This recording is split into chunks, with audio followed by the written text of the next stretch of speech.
안녕하세요. 이신동입니다. 많은 분들이 관심을 가져주셔서 아주 재밌게 제가 채널을 운영하고 있습니다. 또 많은 분들이 질문도 해주시고 또 저희 연구소를 방문도 해주시고 또 여러 가지 얘기도 같이 나누고 재밌습니다.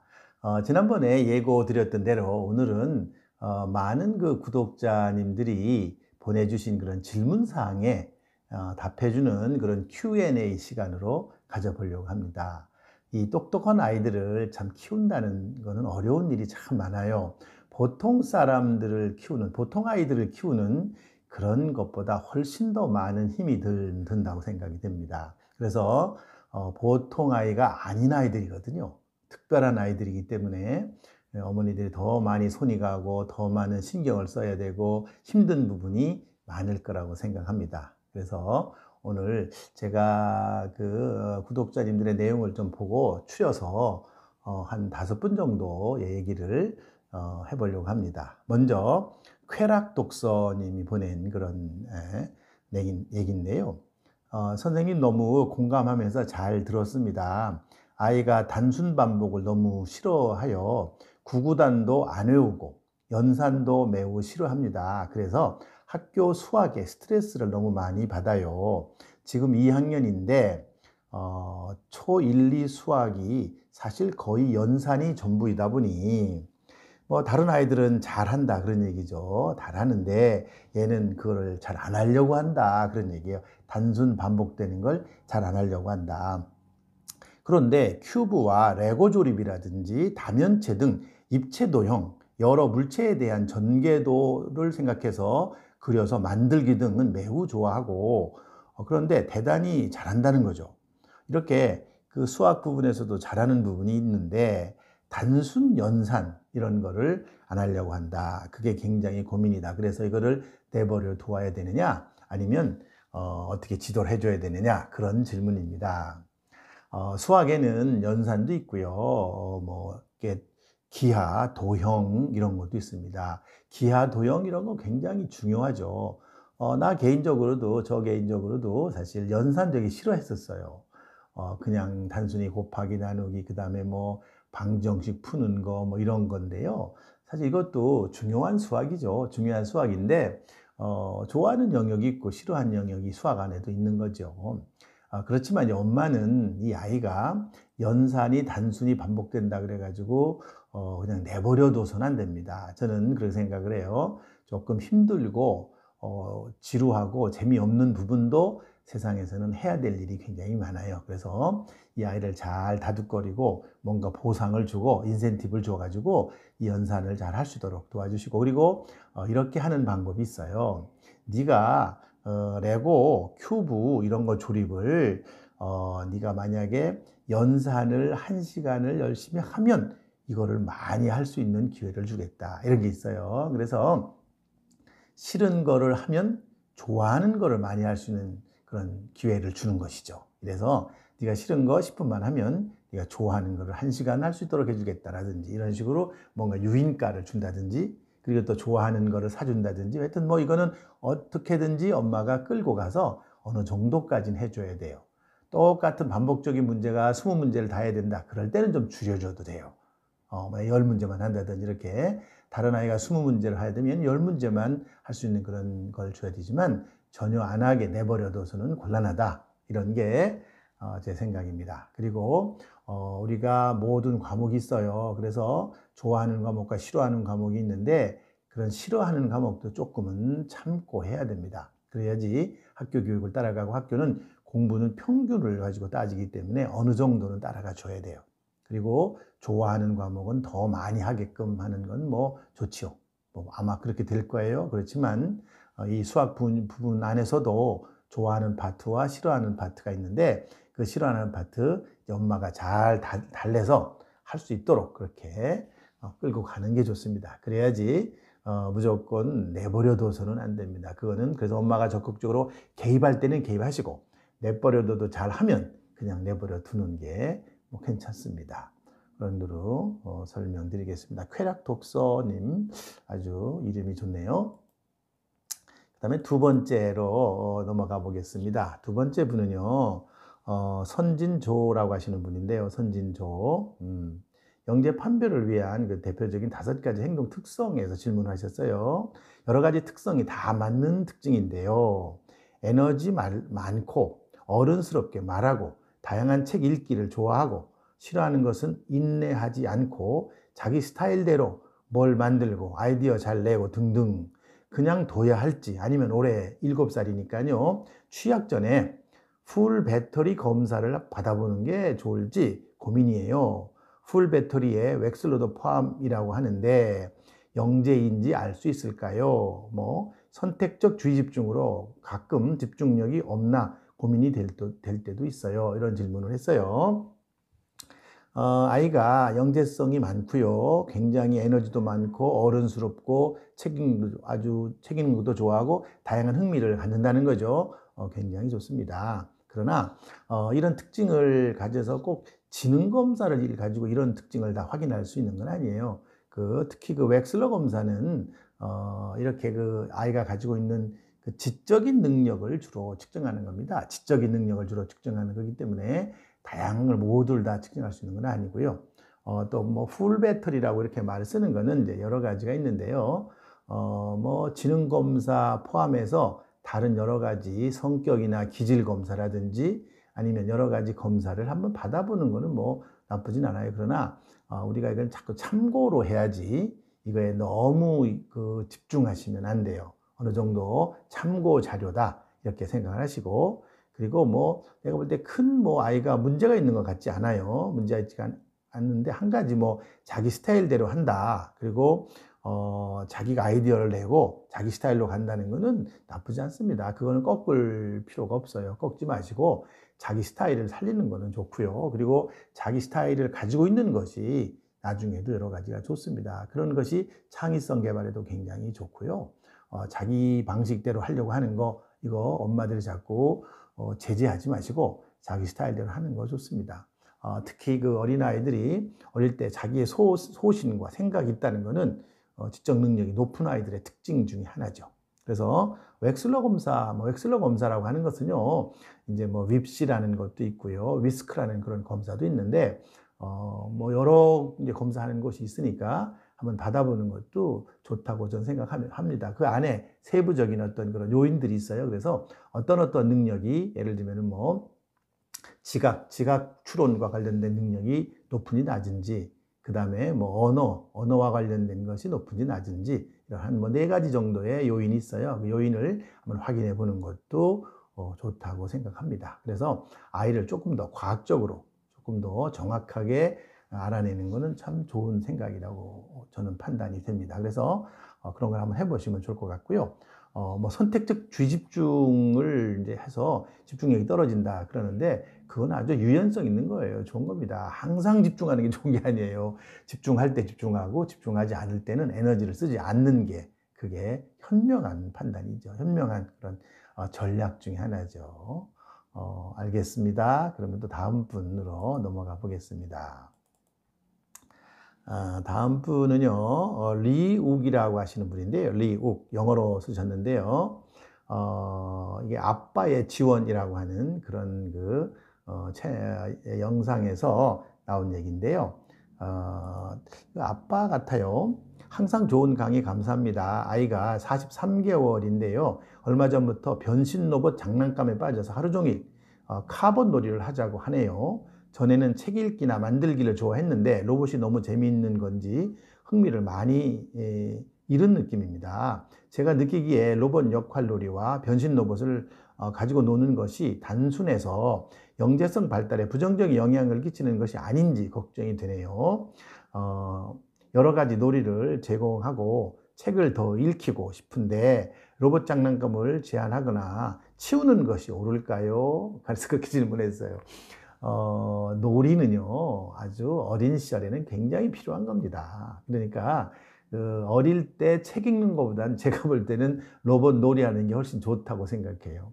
이 아이는요, 아직 43개월밖에 안 됐기 때문에, 43개월이면 만 4세가 된 게 아니잖아요. 그러니까 만 3세 몇 개월이죠. 그러다 보면 이런 아이는 노는 게 더 중요합니다. 그리고 신체 활동이 훨씬 더 중요해요. 신체 활동 역시 중요하니까 신체 활동, 로봇 가지고 노는 거, 아빠랑 놀아주는 거, 뛰는 거 이런 것이 좋습니다. 책을 읽는 거는 아직 조금 뭐 이렇게 뭐 기본적인 거는 뭐 읽어도 좋지만 어릴 때 얘가 지금 막 책을 많이 읽었는데 지금은 로봇 가지고 노는 게 너무 좋아서 책 읽는 게 멀어질까 봐 걱정을 하시는 것 같은데 괜찮습니다. 책은 어릴 때 책 열심히 읽었다 그래도 걔가 지금 건성으로 읽었을 가능성이 굉장히 많고요. 지적인 능력, 즉 머릿속에 개념이 형성되고 이렇게 발전하는 거는 꼭 책을 통해서만 얻어지는 게 아니에요. 놀이라든지 많은 것을 본다든지 경험해보는 것이 어릴 땐 더 중요하기 때문에 그게 바로 영재성을 길러주는 방법이에요. 그러니까 책만 집중해야 된다. 이거는 그렇지 않습니다. 그러니까 로봇 가지고 노는 거 하나도 나쁘지 않습니다. 로봇뿐 아니라 이제 바뀔 거예요. 로봇 가지고 놀기도 하고 뭐 다른 장난감. 그리고 또 제가 볼 때는 시간이 허락하는 대로 집에만 있지 말고 밖에 나가서 좀 노는 거를 권장하고 싶습니다. 네, 좋은 질문 감사드리고요. 또 다음 분 한번 넘어가 보겠습니다. 다음 분은요, 순목정이라고 하시는 분인데요. 캐나다군요. 제가 여기 엄마의 자세라고 하는 거기서 나오는 건데, 안녕하세요. 캐나다에 3살 영재를 둔 엄마입니다. 영문과 국문으로 영재 부모님을 주제로 한 비디오가 없어서 참 막막했는데 이 영상을 찾고 많은 공감을 하였고 어느 정도 답도 찾았습니다. 매일 저에게는 아이를 대할 때는 매일이 도전이고 공부입니다. What do we do now? 라고 하는 그런 얘기를 하네요. 지금 우리가 뭐를 해야 될까요? 이런 얘기죠. 저희 부부가 아이를 보며 가장 많이 쓰는 말입니다. 우리가 도대체 얘를 위해서 뭐를 해줘야 되나 그런 얘기겠죠. 배움에 대한 열망이 눈 뜨자마자 감을 때까지 매일 반복이며 들어 부어도 더 갈망하는 희한한 막 3세가 된 영재 남아 아이에 대한 개인 면담을 좀 신청드립니다. 우리 아이가 앞으로 건강한 영재로 잘 자랄 수 있도록 충고가 더 간절히 필요한 엄마입니다. 부탁드립니다. 그리고 저에게는 오아시스 같은 이 동영상 저장하고 제 반성 시간에 다시 보겠습니다. 감사합니다. 교수님 이렇게 보냈습니다. 3살짜리 굉장히 똑똑한 것 같으네요. 우수한 것 같아요. 엄마가 볼 때 놀라운 일이 많고 막 들이붓는다 그랬잖아요. 계속적으로 새로운 것을 요구하고 새로운 것을 맞습니다. 이때는요. 우리가 3살짜리 뭐 36개월 만 36개월이 넘었으면 3살인데 이런 아이들이 보통 어떤 느낌을 받느냐면 스펀지 같다고 생각하시면 돼요. 스펀지. 물이 있으면 그냥 팍팍 빨아들이는 거죠. 스펀지 같은 아이라고 생각하는데 많은 경험을 시켜주시면 됩니다. 그리고 얘가 지금 막 굉장히 에너지가 많고요. 영재 아이들이 특징이 에너지가 많은 거거든요. 에너지가 너무나 많고 막 확 뛰어다니고 막 그렇죠. 그리고 밖으로도 막 가고요. 위험한 일도 많이 하게. 이게 바로 지식을 습득하고 세상을 배우는 그런 과정이라고 생각이 되죠. 그래서 물론 뭐 책을 우리나라 부모님들은 책을 많이 주려고 하는데 제가 볼 때 이때 당시에 책보다는 훨씬 더 중요한 게 경험입니다. 다양한 경험, 다양한 활동, 놀이 이런 것들이 굉장히 중요하기 때문에 그런 걸 많이 해주시고 그리고 너무 어머니들이 조급해하지 마시고 우리 아이가 잘못하면 이거 가지고 태어나니라 뛰어난 그런 영재성이 없어지지 않을까 이런 우려하지 마시고 그 영재성은 그렇게 쉽게 없어지는 게 아닙니다. 있어요. 그러니까 가지고 쭉 한번 보시고 많은 경험을 시켜주는 것이 굉장히 필요합니다. 특히 한 만 7세, 8세까지는 영재성이 막 발달하는 그런 시기이기 때문에 그때까지 적극적으로 엄마들이 도와주시고 그리고 지켜봐 주시고 그리고 너무 조급해하지 마시고 그런 거를 지켜주시면 뭐 다 좋을 거라고 생각합니다. 그 다음에 마지막 5번째 분인데요. 유나라고 하시는 분인데요. 유나. 현재 6살 남아를 키우고 있습니다. 아직 영재성 검사를 하지 않아서 영재예요라고 말하기는 어렵지만은 지적 호기심과 이해도와 기억력과 집중도가 뛰어납니다. 예를 들면 물고기를 좋아하는데 바닷물고기 도감책을 여러 번 정독하고 또 또 자기도 물고기 도감을 만들어 보겠다며 도감에 있는 물고기 125종을 모두 그려서 결국 책으로 만들었습니다. 그리고 물고기들이 적에 방어하는 방법이 비슷한 부류끼리 모아서 그린다던가 자기만의 그 분류 기준을 정해서 그리기도 합니다. 대단하네요. 대단해요. 그런데 저의 가장 큰 고민은 절대 지지 않으려고 승부욕이 너무 강하다는 것입니다. 집에서 보드게임에서 지기라도 하면은 집안이 난리가 납니다. 지는 것에 대해 반응이 너무나 격합니다.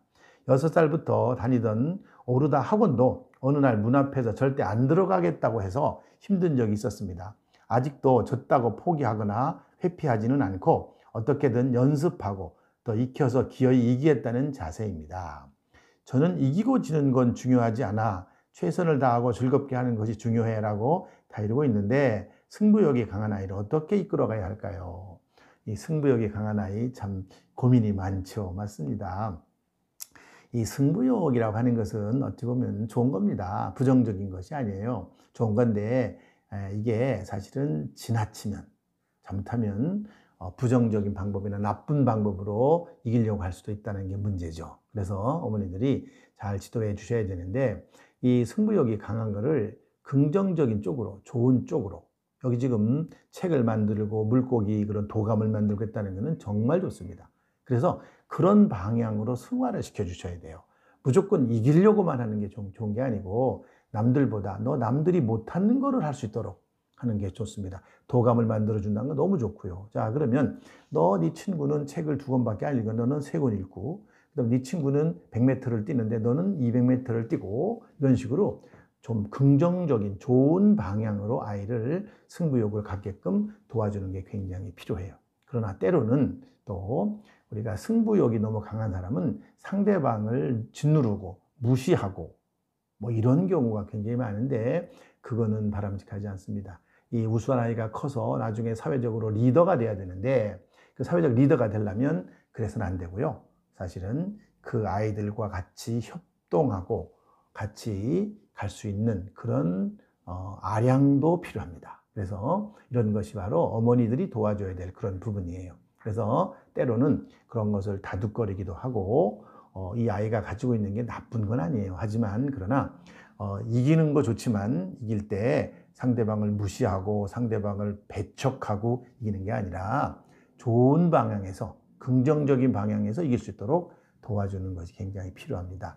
제가 볼 때는 이 유나라는 어머니가 이 아이를 키울 때 어려움이 많을 거라고 생각이 되는데 그렇지만 이 아이는 이런 그 도전 정신이 있는 아이는 나중에 큰 일을 할 수 있는 그런 그릇이라고 생각이 돼요. 그렇기 때문에 너무 걱정하지 마시고 이런 재능을 가지고 있다 하는 것도 좋은 그런 축복이라고 생각하시고 키우면 좋을 거라고 생각합니다. 오늘 제가 5분의 그 댓글을 제가 정리를 해서 이렇게 Q&A 시간을 가져봤습니다. 이 영재교육에 관한 Q&A 시간인데요. 앞으로 좋은 거를 좀 올려주시면 제가 이렇게 중간중간에 하고요. 그리고 기회가 되면 직접 만나는 그런 제가 영재교육 미니 컨퍼런스를 한번 해보려고 해요. 2월 중에 영재교육 미니 컨퍼런스인데 그게 뭐냐면 줌을 통해 가지고 직접 저와 대화하는 그런 시간을 한번 만들어 보려고 합니다. 기회가 되면 거기 한번 참여해서 제가 한 20분 정도만 이렇게 줌으로 초청을 해서 이렇게 대화를 직접 하는 그런 시간을 가지면 좋겠다 그렇게 생각을 합니다. 오늘 끝까지 잘 들어주셔서 감사합니다. 오늘은 여기서 마치고요. 또 다음 시간에 다음 영상에서 뵙도록 하겠습니다. 감사합니다.